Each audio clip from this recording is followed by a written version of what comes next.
The advocate of the ninth quorum asks her question the way she asks all questions, without cruelty, without urgency, the way someone asks about the weather when they already know rain is coming. "Tell me," she says, setting down her translation glass on the edge of the interview table, "what makes your species dangerous?" The human across from her does not answer immediately. He is a middle-aged man with the particular kind of tired that lives behind the eyes rather than in the body, the tired of someone who has been awake a long time, not just today but across years. He has a scar along his jaw that she has not asked about. He is wearing a gray shirt with a faded logo she cannot identify, and he has a small notebook on the table in front of him, closed, with a pen clipped to the cover. He looks at her for a moment with those dark, deep-set eyes. Then he taps the notebook with one finger. "Well, we remember everything," he says. She does not understand this yet. She will. His name was Daniel Vasquez, and for 22 years he had been an archivist. Not the glamorous kind, not a curator at a university, not a specialist in rare manuscripts or recovered cultural artifacts. He was a municipal archivist for the city of Albuquerque, New Mexico, which meant he spent his working days in a climate-controlled basement managing records that most people never thought about and fewer still ever asked to see. Zoning disputes from 1987, utility easements, construction permits for buildings that had since been demolished. The endless, unglamorous paperwork that accumulates behind a functioning city the way sediment accumulates at the bottom of a river. Invisible, unexciting, and absolutely essential to anyone who ever needs to know what happened and when. He was good at his job, more than good in the particular way that people become good at things that match some deep wiring in their character rather than just their training. Daniel had a memory for documents, not eidetic, not the Hollywood kind where he could recall a page verbatim, but something quieter and more useful. He remembered relationships between records. He remembered what a document implied about other documents. He remembered the shape of an absence, the outline of something that should be there and wasn't, which was often more informative than what was. His colleagues found this mildly eerie and very convenient. His ex-wife, who worked in landscape architecture and had very little patience for archival enthusiasm, had once told him that he related to records the way other people related to friends, remembering their histories, checking in on them, caring about what happened to them. She hadn't meant it as a compliment, but he'd taken it as one. He had two daughters. Marisol, 19, was in her second year studying environmental science at UNM, with a fierce commitment to the work and a habit of calling him on Sunday mornings to argue about something she'd read. Rosa, 15, was quieter, more internal, the kind of person who noticed things without announcing that she'd noticed them. She had his memory, he thought, the noticing kind. He lived in a house that was slightly too large for one person, kept mostly in order except for the room he called his study and his daughters called his disaster zone, which was stacked with box files and printouts and annotated books and 3 different projects in various states of incompletion. He made strong coffee in a battered stovetop pot every morning. He drove a car with 200,000 miles on it because it still ran, and he didn't see the point of changing a system that worked. He was, in every observable way, completely ordinary. He had been recruited by the Interspecies Documentation Initiative 18 months ago, for reasons that he hadn't entirely understood at the time and understood better now. The IDI was a collective adjacent body, not exactly part of the VETH administrative system, not exactly independent of it, but occupying the peculiar middle space that any bureaucratic structure generates when it needs to acknowledge something it can't quite categorize. The initiative's stated purpose was the preservation and organization of records across multi-species contact zones. The enormous, chaotic mass of documents, communications, and institutional history that accumulated wherever different civilizations began to interact and needed to track what had been agreed, what had happened, and who had said what to whom. The practical reality of that work was Daniel Vasquez in a converted records facility on the outer reach station of Vaincarrel, surrounded by 17 different filing systems in 11 different languages, most of them incompatible with each other in ways that had turned out to matter enormously, trying to build something that worked. He had been doing this for 16 months when the quorum inquiry began. Advocate Rienthalov of the Ninth Quorum was not Daniel's adversary, exactly. The quorum wasn't a court and she wasn't a prosecutor. Her role was something that translated variously as investigative advocate, pattern examiner, or, in the Veth's own language, vel shereth, which meant something closer to the one who names what is actually happening as distinct from what is being said to be happening. It was a position that had existed in Veth governance for about 400 years, created after a series of institutional failures that the collective's formal history referred to as the Kethavorn decisions, and that Daniel, who had read everything he could find on the subject, privately thought of as the time the Veth learned that precision in record-keeping and honesty in record-keeping were not automatically the same thing. Rienthalov was approximately 60 years old in a way that didn't translate cleanly to human aging. The Veth aged with a particular internal consistency that meant she was sharper at 60 than she would have been at 40, had accumulated knowledge the way certain materials harden under sustained pressure, and carried herself with the deliberate economy of motion of someone who had long since stopped performing capability for observers.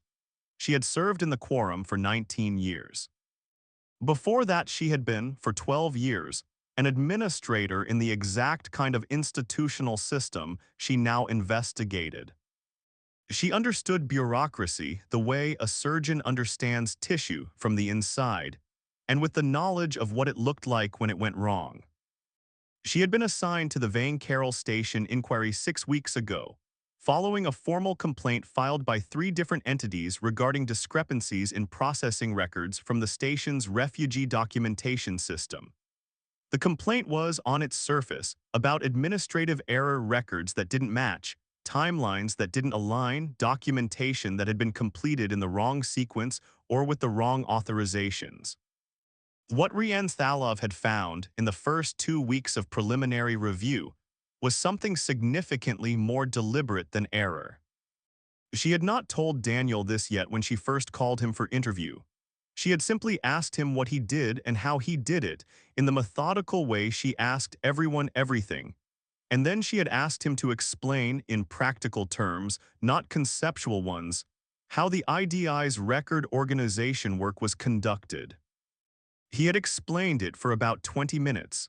And then she had asked him the question she always asked, the one she had developed over 19 years as her most reliable diagnostic tool. What did he notice that other people missed? He had thought about this for a moment, then he'd opened his notebook. What followed was 3 hours that Rienthalov would later describe to her colleague Velshereth II as the single most uncomfortable informational experience of her professional life. Not because Daniel had been unkind, not because the information itself was surprising in its broad strokes, she had suspected most of it, but because of the manner in which he knew it. He had the records, not all of them. The formal system was still controlled by the parties under investigation, but the shadows of the records, the secondary documentation that referenced the primary files, the cross-system entries that had been altered in one registry but not the corresponding one, the timestamps that implied a sequence of events that couldn't have occurred in the order the formal record described. And he had, it turned out, been quietly building this picture for 6 months, not because he'd suspected anything in particular, but because he'd noticed that things didn't match, and things not matching bothered him the way a misaligned shelf edge bothers a carpenter. Not as a moral offense initially, but as a professional one. When did you first suspect deliberate falsification rather than error? Rienthalov had asked. Month 4, Daniel said, when I found the deletion pattern. Well, explain. He opened the notebook to a page dense with small, precise handwriting and turned it to face her. Records get deleted for legitimate reasons: redundancy, consolidation, error correction. When that happens, you usually see a consistent pattern. The same type of record, deleted in batches with a trail in the secondary logs.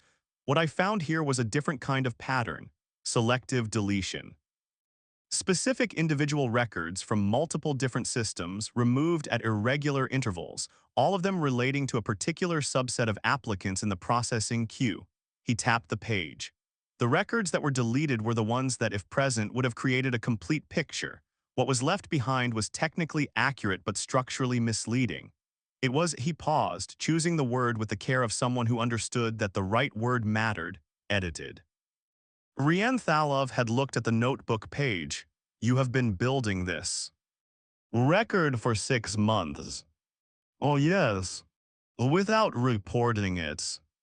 I reported that there were anomalies in the cross-system documentation 18 weeks ago to the IDI's internal oversight coordinator. Daniel's voice was even. Nothing happened. I followed up at week 20, still nothing.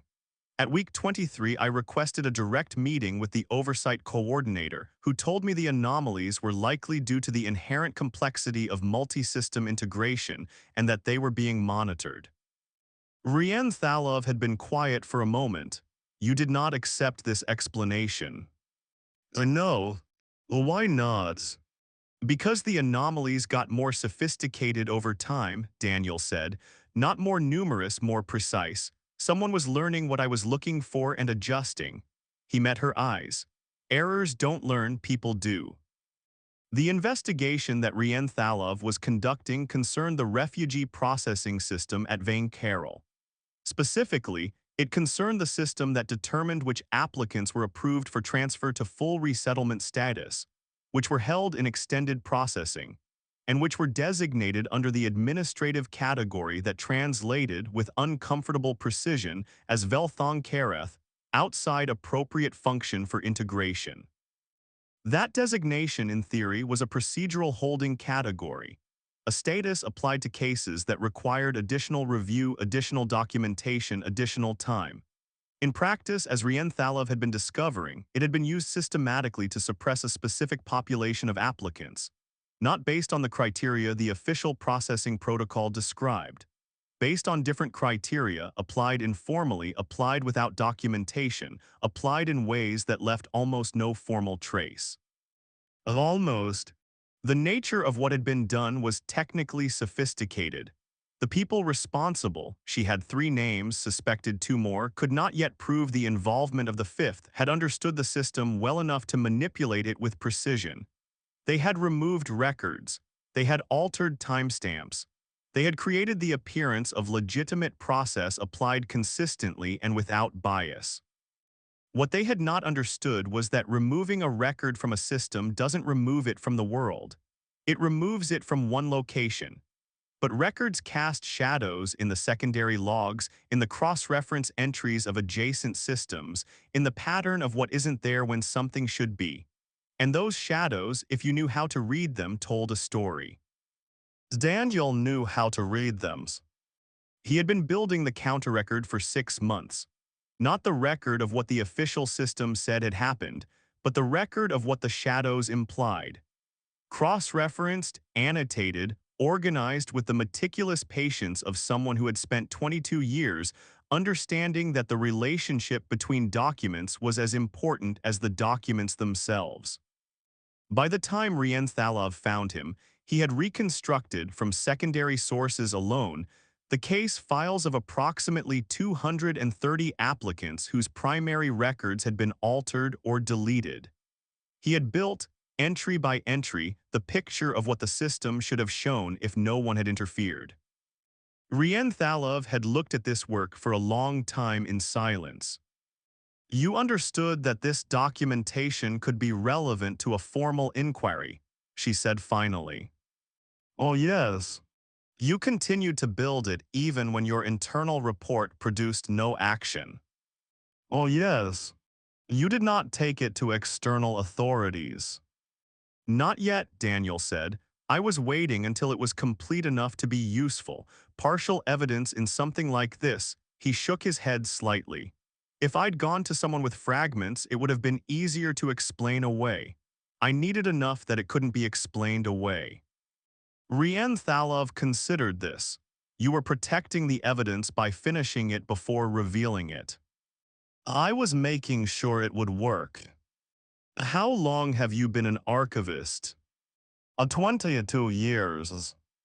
She looked at the notebook, at the pages of small, careful handwriting, at the box of annotated printouts he had carried into the room with the matter-of-fact confidence of someone carrying a tool they know how to use.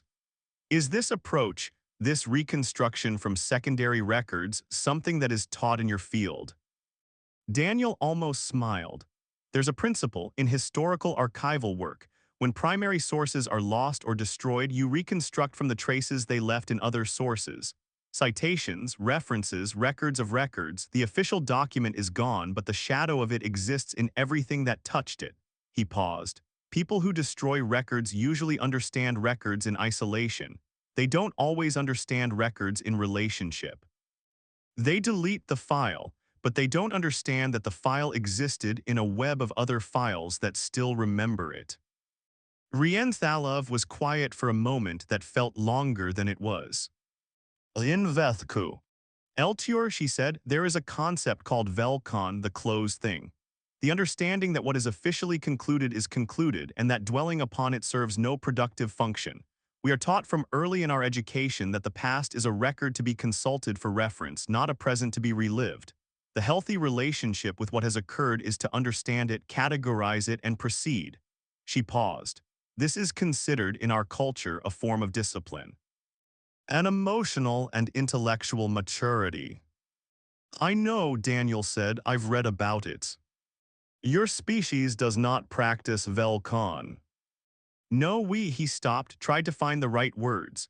We don't close things, not really. We tell stories about them. We teach children about events that happened before their grandparents were born as though those events are still happening because in some sense they are. The past isn't closed for us. He looked at the notebook. It's a weight we carry. Sometimes it's a terrible weight, but sometimes it's the only tool that works. The people responsible for the records manipulation at Vane Carroll were not. Rienthalov had established, acting out of simple corruption.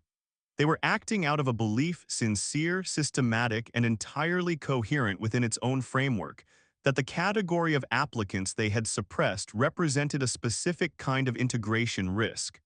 They had not invented this belief themselves. It was a position that had been argued formally in 3 collective administrative reviews over the past 15 years, and rejected each time, and that had continued to exist informally in certain parts of the administrative structure as a form of institutionalized doubt. What they had done was take that doubt and act on it, unilaterally, using the access their positions gave them to the system that was supposed to prevent exactly this kind of unilateral action. They had been careful, they had been patient. They had built their approach over approximately 3 years, beginning before Daniel had arrived at Vane Carroll, and they had been very good at it.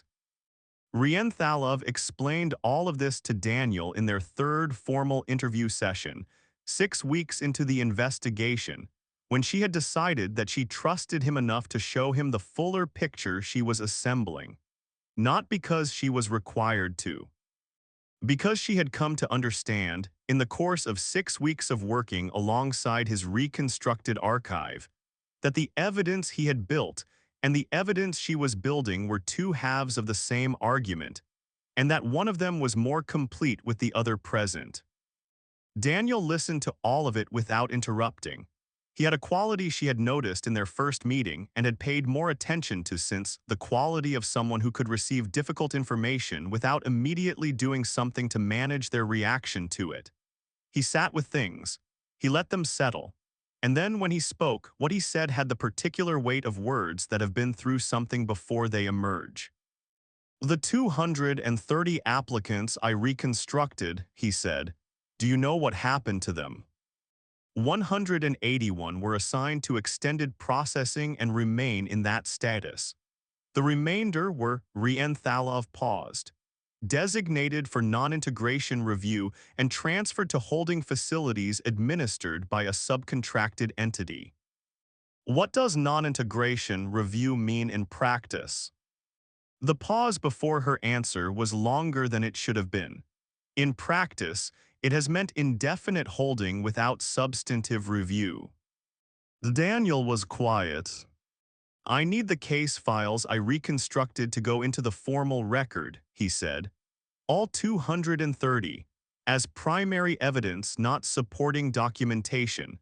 The reconstruction methodology needs to be fully documented and verified so it can't be questioned. That is my intention, Rienthalov said. And the inquiry findings need to address what happened to those specific individuals, not just the systemic failure. Not the process was corrupted, these specific people, these specific cases, this specific harm. That is more difficult, Rienthalov said carefully. The quorum's mandate is systemic. We make findings about processes, authorize corrective action, recommend disciplinary review. We do not, our scope does not typically extend to individual case remediation. I know what the scope is, Daniel said. I've read the quorum founding documents. I've also read the Kethavorn Review Board's Supplemental Authority Framework, which established the precedent that when systemic process failure has created identifiable individual harm, the scope can be extended to remediation if the pattern examiner makes a specific finding to that effect. He met her eyes. It's been used 4 times in 200 years. The 4th instance was your case 11 years ago. The Vain Murath administrative failure. Orientayate. Love was still. You know my case history, she said. I know the case history, Daniel said. I read the public record and the supplemental authority opinion and the brief that was filed to establish the precedent. He paused. You wrote that brief. She looked at him across the table. Something had shifted in the quality of the silence between them, not uncomfortable but different. The way a room changes when someone says something true out loud that has been true silently for a while. You have read every document relevant to this investigation, she said slowly, including the career history of its examiner. I read everything I can find, he said. I don't always know what will matter. I've learned it's better to have it and not need it than to need it and not have it. How long have you been aware that I wrote that brief? Since week 3. And you waited until now to say so. I wanted to see whether you'd invoke it yourself, whether you were thinking about it. He paused. You are. It was not a question. Rienthalov looked at him for a moment. Then she looked at the closed notebook on the table between them, the repository of 6 months of careful, patient work, built without instruction, without authority, without any guarantee that it would ever matter. Why, she asked, not about the brief, about all of it. He understood the question. He didn't answer immediately. He picked up the pen and turned it in his fingers the way she had seen him do when he was choosing words. There's a thing I've tried to explain to my daughters, he said. Marisol thinks in systems, she wants to understand structures, how things work, what's broken about them. Rosa thinks in people, she notices individuals, specific faces, specific stories, and I've told them both the same thing different ways. He set the pen down. Records are how we keep our promises to people who can't hold us accountable anymore. The 230 people in those case files, they're in a holding facility somewhere, they don't know this investigation exists, they can't advocate for themselves. The record I built is the only thing that argues for them. He paused. If I hadn't built it, those cases disappear. Not because the people disappear, they're still there, they still exist. But officially in the only language the system speaks, they become people that the system never knew well enough to have been responsible for. And the people who erased them know that. That's why they erased them, not to hurt them specifically, to make them officially small. He looked at her directly. I don't let people get made officially small if I can prevent it. That's, he seemed to search for a way to finish the sentence. That's the job, the real one. What followed the formal submission of Daniel's reconstructed archive to the quorum record took 3 months, and most of it was procedural in a way that Daniel found easier to navigate than almost anyone else involved, because he understood that procedure was not the opposite of outcome. Procedure was how outcome was made durable. He attended every session he was permitted to attend. He provided testimony in 4 formal hearings and 11 working sessions. He cross-referenced his evidence against the quorum's independently gathered material 17 times, finding 11 points of convergence and 2 points of potential conflict that he flagged himself without being asked. Because potential conflicts in a case this significant were better identified by the party who found them than by the opposition. Rienthalov noted this in her working file. She noted many things about Daniel in her working file. It had become, over the course of the investigation, a document she found herself returning to for reasons that were not strictly professional. The way you return to a conversation that opened something that hasn't finished opening yet. In the 6th week of formal proceedings, she brought him a question that wasn't part of the official inquiry. They were in the small working room adjacent to the main hearing chamber, which had become, by mutual and unspoken agreement, the place where they talked about things that were slightly adjacent to what was being formally discussed. She had brought tea, a Veth custom she had never abandoned and that he had begun to participate in without comment, the way he participated in most accommodations, without drama, without performance of gratitude, simply adapting and continuing. "I want to understand something," she said, "and I ask as a genuine question, not as a formal inquiry. Okay. Your species has a considerable history of institutional failure, of records being destroyed, of what happened to whom being officially erased or suppressed or simply lost. You know this history. You work in a field defined partly by that history." "Oh, yes." "And yet you trust records. You believe in their capacity to establish truth. You have spent 6 months of your life building a set of records specifically because you believe they will produce a just outcome." She looked at him. How? How does a species that has experienced extensively the failure of records to protect people continue to believe that records protect people? He thought about this for a long time. She had come to understand that his long pauses were not avoidance. They were the sound of actual thinking, of someone who would rather take the time to say the right thing than fill the silence with the approximate thing. "We don't believe records automatically protect people," he said at last. "We've made that mistake before and it's cost us a great deal. What I believe is that records are the best available argument, not a guarantee, an argument." He turned his tea glass in his hands. "Justice needs a language. It needs something that can be examined, that can be challenged, that can stand up to scrutiny across time, across people, across institutions that change and people who forget and circumstances that shift. Records are that language, an imperfect language, a language that can be corrupted. But the alternative isn't a better system, it's no system, and no system means the powerful get to define what happened every single time." He set down the glass. "We remember, that's what I told you when we first met. It's not that we have perfect memories or perfect records. It's that we insist on the project of remembering, even when it's hard, even when someone's trying to stop us, even when the thing we're remembering is ugly or uncomfortable or inconvenient. We write it down, we argue about what it means. We teach it to our children. We go back and re-examine it when we think we got it wrong. And then we write that down too." He paused.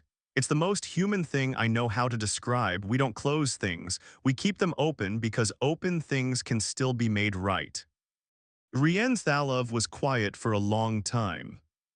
"Velkon," she said, "what is closed is closed. We teach this as discipline, as the healthy relationship with what has occurred." "And it is," Daniel said, "for some things, but you can't close something that hasn't been resolved and call it peace. You're just calling it peace. The thing is still open underneath." "The Kethavorn decisions," she said, "you read about them." "As everything I could find." "They were described in our formal history as an administrative correction. The systemic errors were identified, addressed, and the matter was concluded." She paused. "In your assessment, having read the record, was it concluded?" Daniel looked at her carefully. "What do you think?" She was quiet for a moment. "I think," she said slowly, "that the formal conclusion was genuine.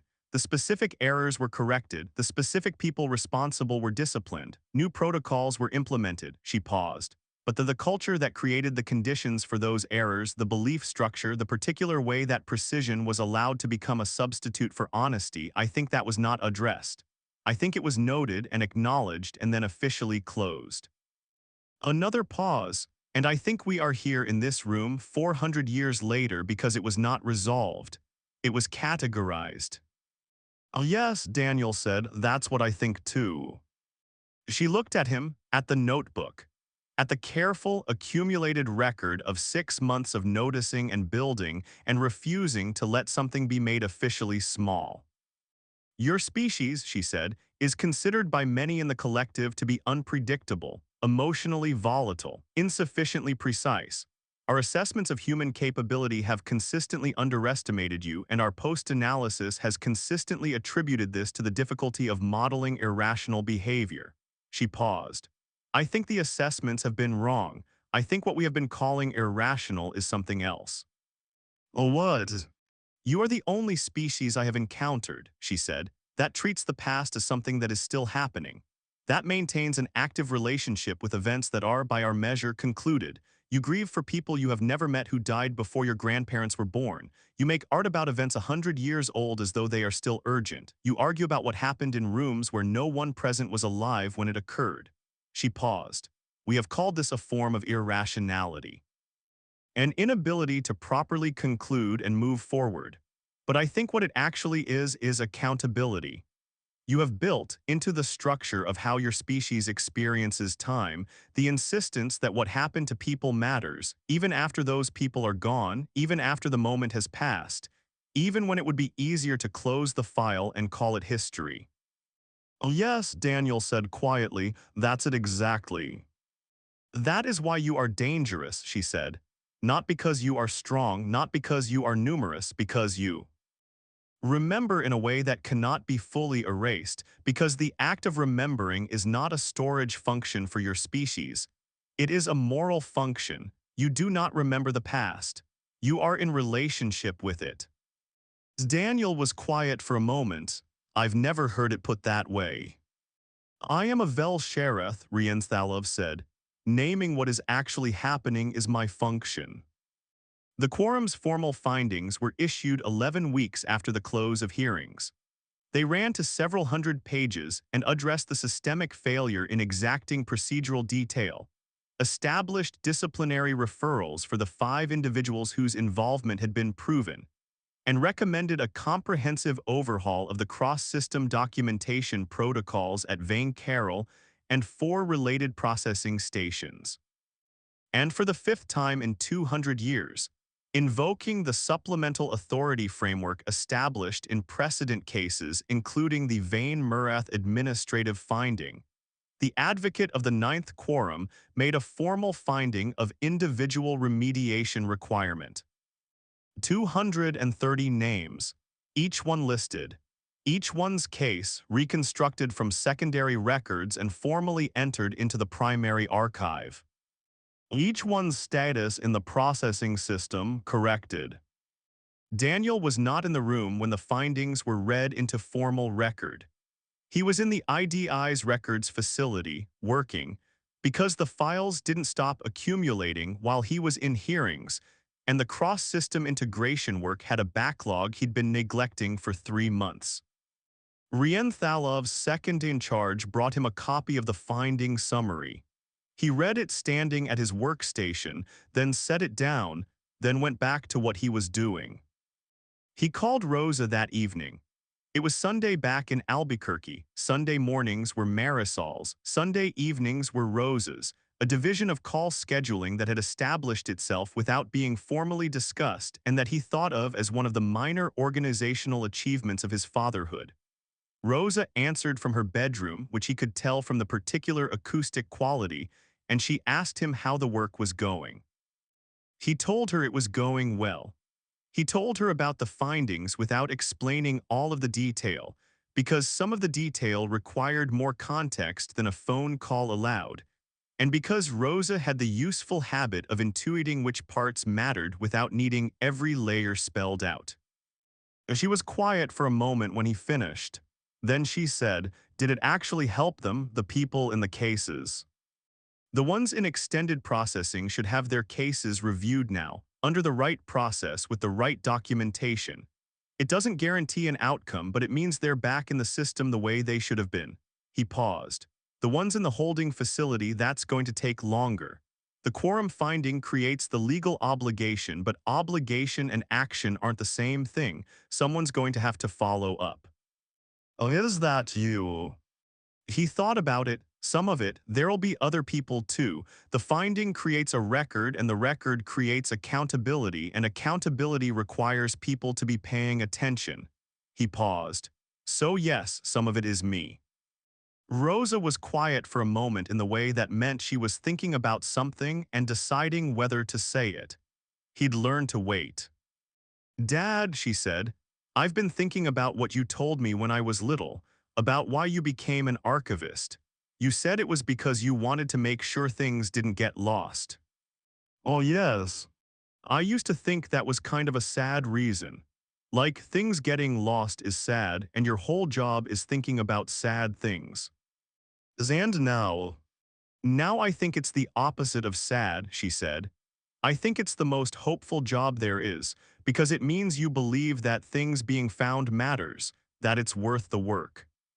He stood in the records facility on Vang Carroll, 1,500 light-years from Albuquerque, and held the phone and said nothing for a moment because there wasn't anything to say that would improve on what she'd just said.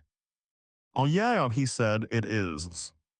3 weeks after the formal findings, Rienthalov came to the IDI records facility for the first time. She had been in the station for 8 weeks and had not, until now, been to the facility itself. All of their meetings had been in hearing rooms or working spaces. She arrived in the early afternoon with no appointment, which was, for a Veth of her seniority and precision, the equivalent of a significant gesture. Daniel was at his workstation. He looked up and didn't say anything, because he'd learned that Rienthalov usually had a reason for things and would get to it. She looked at the facility for a while. It was a large space, converted from a storage dock, with rows of storage units and workstations, and covering one full wall, the organizational schematic Daniel had built to map the relationships between the 17 differ NT filing systems he was working to integrate. It was color-coded, annotated, and clearly the work of someone who found deep satisfaction in making visible the structure of things. This is where you built the counter-record, she said. Most of it, some of it was in my quarters late at night. She walked to the wall schematic and studied it. You enjoy this. I do. The work itself, not just the outcome. Yes, he considered. There's a thing that happens when a set of records that seemed contradictory resolves into a coherent picture. When you find the piece that explains why two things that look like they conflicted actually don't, or why they really do conflict and what that means. That, he paused. I've never found a better description than that it feels right. The same feeling you get from a sentence that's exactly the right length. Rienthalov looked at the schematic for a while longer. I want to ask you something, she said, and I ask genuinely. Go ahead. The inquiry is concluded. The findings are issued. Your work here was instrumental, and the IDI has submitted a formal commendation that will be entered in your record. You could, at this point, reasonably consider your role in this matter complete. She turned from the schematic. What are you doing now? Daniel indicated the workstation, following up on the remediation cases. The quorum finding creates the obligation, but someone has to track whether the obligation is being met. I've been building a monitoring file for each of the 230 cases, cross-referencing the remediation orders against the processing system records to confirm that each case is actually being actioned. She was quiet. The quorum does not require this of you. No. The IDI's terms of reference do not include remediation monitoring. No. You have assigned this to yourself. Oh, yes. Rienthalov looked at him for a long time. Then she looked at the wall schematic again, at the color-coded web of relationships between systems, at the annotated evidence of 6 months of quiet, patient work done without instruction or guarantee. In Veth culture, she said, there is an expression. It translates approximately as the record is the promise. The meaning is that a formally documented commitment is a commitment that cannot be informally unmade, that what is written holds regardless of what is later convenient. She paused. I have used this expression professionally for 19 years. I believed I understood it. And now I think I understood the record half, she said.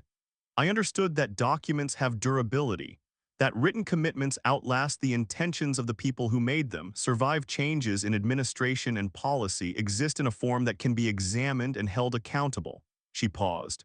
What I did not fully understand is the other half, the promise half, the reason the record exists not as a constraint but as a kept faith. A declaration that what happened to someone mattered, that it continues to matter, that the act of putting it in writing is itself a form of insisting on that mattering. She met his eyes. Your species understands both halves. You don't just make records, you keep promises through them. Daniel was quiet for a moment. That's the most accurate description of archival work I've ever heard, he said, and I've been doing it for 22 years. Rienthalov almost smiled. It was, he had come to understand, a specific micro-expression in the particular musculature of her face, a barely perceptible shift that he'd learned to read the way he learned to read the shadow of a missing record. There if you were paying attention. I have been given a new assignment, she said. A systemic review of documentation practices across all collective refugee processing facilities. It has been pending for some time.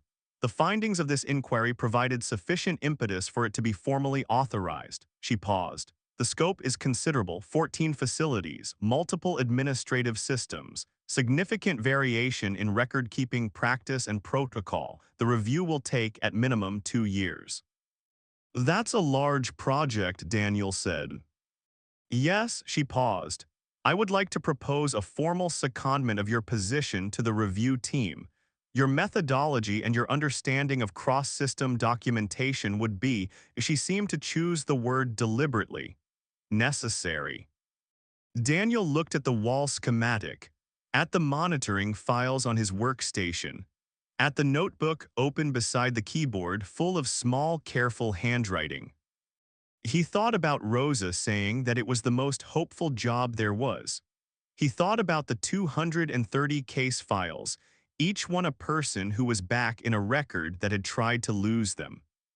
He thought about 14 facilities, and what might be in the records there that nobody had noticed yet. I'll need to call my daughters, he said, let them know the posting. Is extended. I love the courses. And I need coffee. A good source of coffee at each facility, that's a non-negotiable condition of secondment. Rienthalov looked at him for a moment. I will note it in the formal agreement, she said, as a critical resource requirement. He smiled. She made the micro-expression again.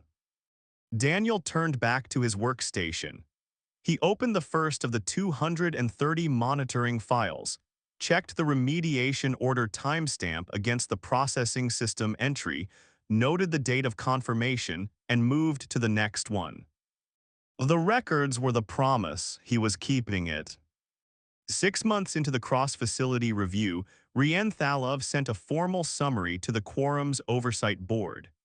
The summary addressed the preliminary findings, the recommended corrective actions, and the expanded scope that had emerged as the review uncovered the full complexity of documentation practices across the 14 facilities. It also contained, in the supplemental notes that she attached to all formal summaries, a passage that was not strictly required by the reporting format. It read, the central finding of this review is not systemic error in the conventional sense.